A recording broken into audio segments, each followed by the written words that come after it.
कल्पना कीजिए अगर आपके राज्य की सरकार आपको मुफ्त में टीवी या फिर स्कूटी या फिर उसकी जगह मुफ्त बिजली पानी या फिर हर महीने 1,000 रुपए की आर्थिक मदद देने का ऐलान करती है, तो क्या आप अपनी सरकार से ये कहेंगे कि आपको मुफ्त में कोई सुविधा नहीं चाहिए? शायद आप ऐसा ना कर पाए। और आप ही नहीं, हमारे देश में बहुत सारे लोग ऐसे हैं जो मुफ्त की सुविधाओं और सेवाओं को ना नहीं कह पाते। लेकिन सोचिए, शहर में आपकी एक छोटी सी दुकान है और वो दुकान आप एक ऐसे व्यक्ति को चलाने के लिए दे देते हैं जो लोकप्रिय होना चाहता है। वो आपकी दुकान पर रखे सामान की मुफ्त में बिक्री शुरू कर देता है। इससे आपकी दुकान पर ग्राहकों की भीड़ तो जुट जाएगी, लेकिन उस दुकान का दिवाला निकल जाएगा। अब आप इसी दुकान की जगह एक राज्य को रख के देखिए और सोचिए, अगर आपके राज्य में एक ऐसी सरकार आ जाती है जो लोकप्रिय होने के लिए मुफ्तखोरी की राजनीति शुरू कर देती है। आपको बिजली पानी मुफ्त मिलने लगता है, महिलाओं और युवाओं को हर महीने आर्थिक मदद मिलने लगती है, बसों और रेल में सफर मुफ्त कर दिया जाता है, तो उस राज्य का क्या हाल होगा? उस राज्य का भी इस दुकान की तरह दिवाला निकल जाएगा।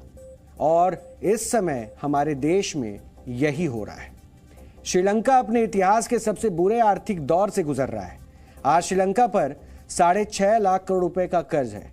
लेकिन क्या आप जानते हैं कि हमारे देश में तमिलनाडु पर 6,59,000 करोड़ रुपए का कर्ज है, उत्तर प्रदेश पर 6,53,000 करोड़ रुपए का कर्ज है, महाराष्ट्र पर 6,08,000 करोड़ रुपए, पश्चिम बंगाल पर 5,62,000 करोड़ रुपए, गुजरात पर 4,02,000 करोड़ रुपए और पंजाब पर 2,82,000 करोड़ रुपए का कर्ज है।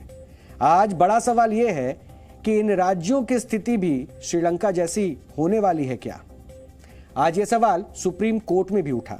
सुप्रीम कोर्ट में आज जिस याचिका पर सुनवाई हुई, उसमें ऐसी राजनीतिक पार्टियों की मान्यता रद्द करने की मांग की गई जो चुनावी फायदे के लिए मुफ्तखोरी की राजनीति करती है। इस याचिका में कहा गया कि इस राजनीति से राज्य पर कर्ज का बोझ बढ़ता है, इसलिए इसे रोकने के लिए ऐसी पार्टियों की मान्यता रद्द की जानी चाहिए। सुप्रीम कोर्ट ने इस पर चुनाव आयोग और भारत सरकार से जवाब मांगा। और बड़ी बात यह है कि चुनाव आयोग ने खुद को इस मामले से यह कहते हुए अलग कर लिया कि वो ऐसे मामलों में किसी राजनीतिक पार्टी की मान्यता रद्द नहीं कर सकता। लेकिन भारत सरकार चाहे तो वो कानून बनाकर इस तरह की मुफ्तखोरी पर रोक लगा सकती है। हालांकि भारत सरकार की तरफ से यह कहा गया कि यह मामला चुनाव आयोग के दायरे में आता है, इसलिए कदम भी उसे ही उठाना चाहिए।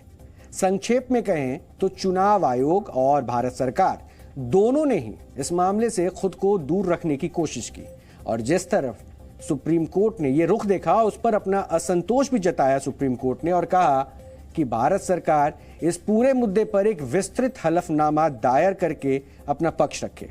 इसके अलावा सुप्रीम कोर्ट ने वरिष्ठ वकील और नेता कपिल सिब्बल से भी सुझाव मांगा, जिस पर उन्होंने ये भी कहा कि वित्त आयोग हर राज्य को बजट आवंटित करता है, इसलिए वित्त आयोग चाहे तो वो इस आवंटन में इस बात का भी ध्यान रख सकता है कि किस राज्य पर कितना कर्ज है और कहीं वो राज्य ज्यादा फंड लेकर मुफ्त की योजनाओं पर तो उसे खर्च नहीं कर रहा। अगर ऐसा होता है तो उस राज्य को मिलने वाले फंड में कटौती करनी चाहिए। इस पर सुप्रीम कोर्ट ने भारत सरकार को वित्त आयोग से मंथन करने के लिए कहा और अब इस केस की अगली सुनवाई 3 अगस्त को होगी। अब यहां बड़ा पॉइंट यह है कि मुफ्तखोरी की यह राजनीति इतनी खतरनाक क्यों है। इसे आप श्रीलंका के उदाहरण से समझ सकते हैं, जो लगभग कंगाल हो चुका है। यह समझिए कि श्रीलंका की इस बदहाली की सबसे बड़ी वजह है मुफ्तखोरी की राजनीति। वर्ष 2019 में जब श्रीलंका में राष्ट्रपति चुनाव हुए थे, तब श्रीलंका के राजपक्षे परिवार ने यह ऐलान किया था कि अगर चुनाव में उनकी पार्टी जीत गई तो वो देश में वस्तुओं और सेवाओं पर लगाए जाने वाले वैल्यू एडेड टैक्स यानी कि वैट को आधा कर देगी।